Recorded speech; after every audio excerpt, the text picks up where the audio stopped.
Yok, gerek yok.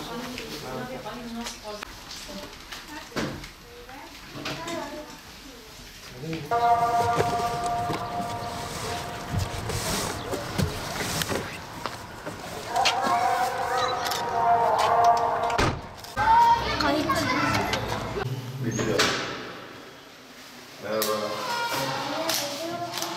Midye'den geliyoruz. Annenle konuştum.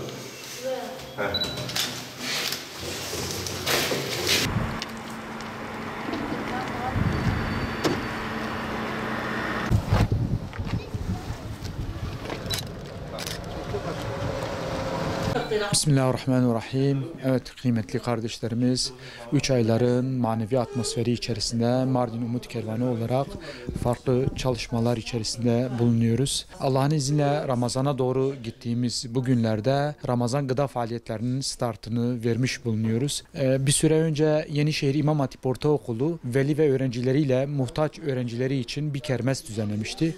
Kermesten gelen geliri bu kardeşlerimiz Mardin Umut Kervanı'na makbuz karşılığında teslim ettiler.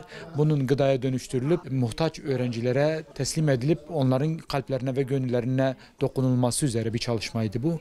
Hamdolsun gıda paketlerini hazırladık. Listeler de hazır. Bugün Allah'ın izniyle Yenişehir İmam Hatip Ortaokulu muhtaç olan öğrencilerin kalplerine dokunmak üzere birazdan kardeşlerimiz, ekiplerimiz sahaya inecek ve gıda kolilerini bu muhtaç kardeşlerimize ulaştırmış olacaklar.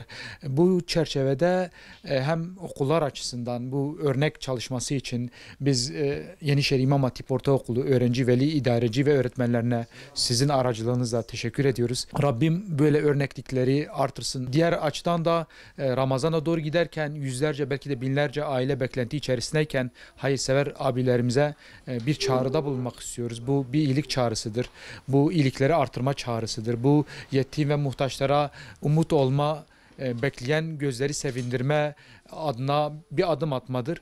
Bu çağrıya olumlu karşılık vermelerini bekliyoruz. Rabbimize hamdolsun ki bize şimdiden ulaşan abilerimiz var. İyiler iyilik yolunda yalnız değildir sloganıyla bize desteklerini sundular. Fakat muhtaç aile fazla olduğundan dolayı biz hayırsever abilerimize, bacılarımıza, ablalarımıza, kardeşlerimize bu çağrıyı yapmak istedik. Rabbim sizden, onlardan razı olsun. Her bir bağışlarını kendilerine ayrı ayrı cennetler mukabilinde kabul etsin inşallah. Allah'a emanetsiniz. Esselamu Aleyküm ve Rahmetullahi ve Berekatuhu.